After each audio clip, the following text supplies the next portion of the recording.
Hello everyone, I am Stefan Ososky, and today I'll be presenting on cross-curricular teaching. So what is it? Why should you use it in your classrooms? And I'll even go into a couple of examples of how to implement it in your own classroom. So what is cross-curricular teaching? Different authors on the topic have slightly different definitions, as you can see on screen. But the common thread between them all is that cross-curricular teaching is when two or more content areas are taught within the same lesson, unit, or within a shared theme. And this could be teaching or review math concepts in a science class, or English and social studies designing their lessons around the Hunger Games, which we'll take a more in-depth look at later on. So that's what cross-curricular teaching is, but why does it matter? Why should we use it? And then how does it help your students in the classroom? Well, first, Hilly and Shembri found that students were more motivated and had higher levels of engagement when working on cross-curricular activities. Additionally, cross-curricular teaching has been found to help students build connections between different content areas, which Cohen et al. Found to lead to students developing a deeper understanding of the concepts in the different content areas.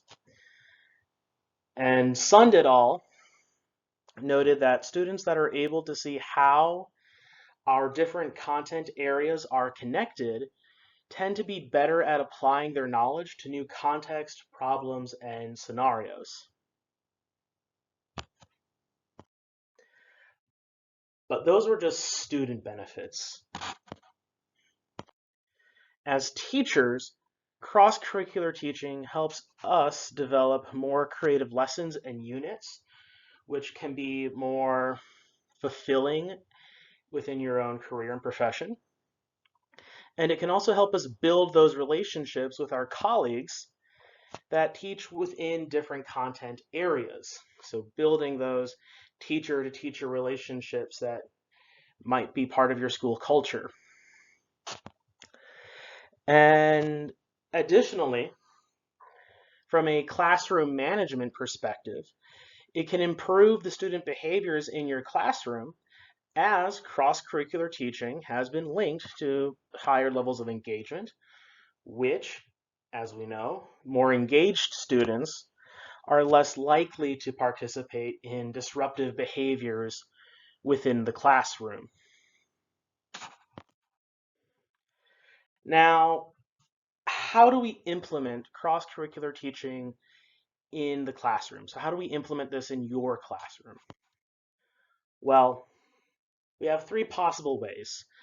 Per Beckman, we have topic, major, subject, format, where one subject or content area is at the center of the lesson or unit, and we bring in other content areas to support that central content idea. The second that Beckman describes is parallel planning, where the different content areas are united by some common theme. And then lastly, we have team teaching, where the teachers are going to work together and teach the same group of students the content together for a greater level between content areas. And this can typically involve actually breaking down a lot of the categorizational barriers between our different content areas, as these teachers are teaching their contents at roughly the same time. Now, today in this video, I'm going to be focusing on the first two, as I think these would be the easiest to be implemented at your school. So topic, major, subject, reform, as a reminder, is where we have one central content idea being supported by one or more different content areas. Now, Beckman stepped out the planning for this as first choosing the center topic. So what is the content area that you want to teach alongside other content areas? Next is selecting the standard or standards in your content that address the topic and designing learning objectives and goals around that standard. Then we move into identifying which content areas might support your teaching and what standard from other content do you want to incorporate in your lesson or unit. Then you design your learning activities that require an authentic use of those complementary subjects.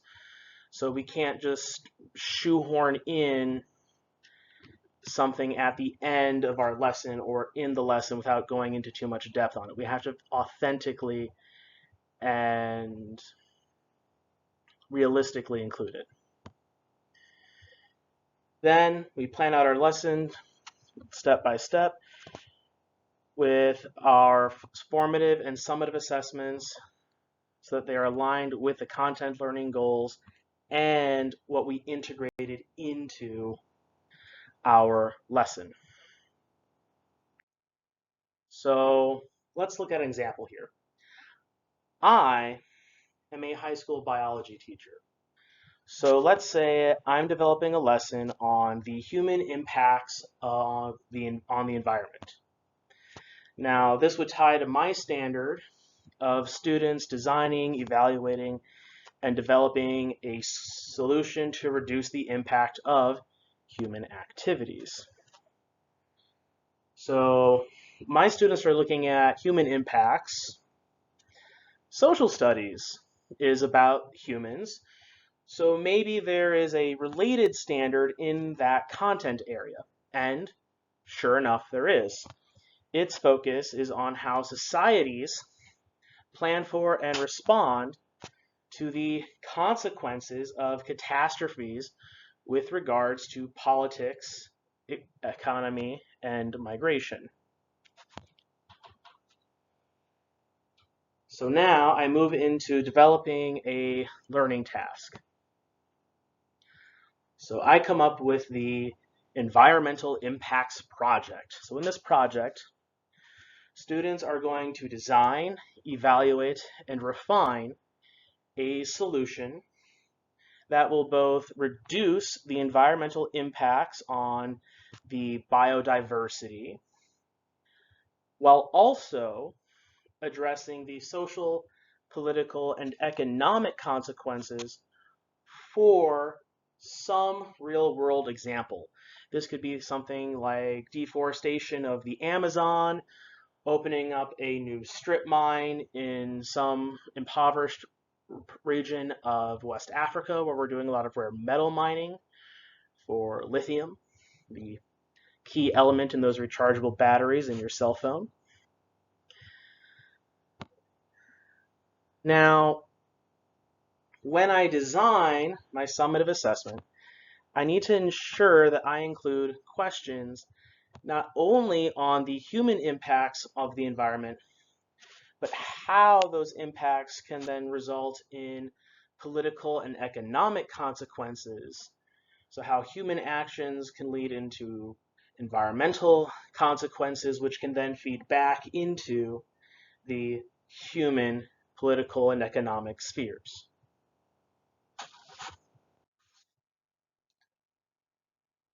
Let's shift gears and look at parallel planning.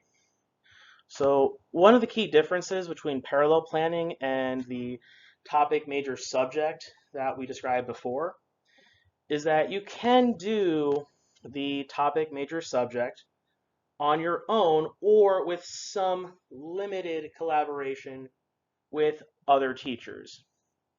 But parallel planning really requires that collaboration with those other teachers, as it's not just going to be happening in your classroom, but in those other teachers' classrooms as well at roughly the same time. Now, Drake and Reed outlined their steps as identifying a common theme. So what is the theme idea that is going to be connecting our different content areas? Next is to determine the standards across the different content areas that we're going to attach to our theme, and then we're going to use those to develop our learning goals. The teachers are then going to plan their lessons on their own by incorporating that theme. We're also going to be designing touch points. So we have to create these opportunities for our students to recognize the links between the different classes. So how do we attach the math lesson to the English lesson? How does the English lesson tie into the bio lesson? How does the bio lesson tie into the social studies lesson? As an example. And then lastly is to align the timing. This type of cross-curricular teaching doesn't work unless all these lessons are happening at relatively around the same time. Otherwise, they'll be too far apart temporally for students to easily make those connections that we want them to make through our theme.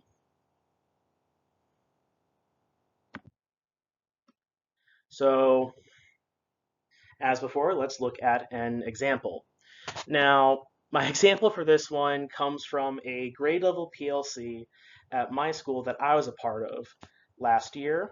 So this was a freshman grade level PLC, and myself and 3 other teachers from different content areas. So we had English, math, social studies, and me with science represented, wanted to tie our content together through a theme, particularly the Hunger Games. Now, going into our steps, so we've identified our theme. Now our standards. The English teacher wanted to look at the theme of the text. So have them read the novel and do a thematic, sorry, I'm getting ahead of myself. So read the novel and examine the themes. The math teacher wanted to look at their standard involving calculating probability with this theme. The social studies teacher who proposed our theme wanted to tie the geography and world building of the book into how the political and environmental factors can influence the culture. And I decided to tie in my standard of how DNA determines proteins and the traits of living things. So we've identified our theme, we've identified our standards. Now, after we did that, we kind of went our separate ways a little bit, and we started developing our own lesson plans. So English wanted to read the novel and do a thematic analysis of the book, The Hunger Games. Our math teacher wanted to create a lesson where the students are going to calculate the probability of being selected to participate in the Hunger Games given different circumstances or factors. Our social studies teacher began developing a lesson or little mini project on analyzing how the different districts developed their own distinct cultures based on the politics and geography of Pan Am. And then lastly, I wanted to tie in gene splicing to make the mutations, the monsters from the book, into how the DNA informs the proteins and synthesis to make these genetic modifications. Now, as for developing our touch points, a couple of examples, just to save on time, would be how in English we could connect to social studies through the themes of how the oppression, power, and rebellion of the different districts shapes the, or fear of rebellion, I should say, shapes the political and geographical structure of Pan Am. Or in my subject area of biology, I could tie that into the ethics and politics of genetic modification. So we've done our lesson on how, by inserting DNA of different animals into the base animal, we can express those new genes to create new structures and traits. But now we're going to talk about the ethics or politics governing such an act. And then we move on to aligning timing. Now with this example, English would have to take the lead as the students are going to be reading the book in that class. Now, the selections part of the Hunger Games happens in the early chapters. So after the students finish that chapter, the math teacher will jump in with their lesson on the probability. And then after our main characters get to the capital and start interacting with people from different districts, that's when the geography teacher will start doing their lesson on how the different districts developed their own cultures because of the politics and geography of where they're from.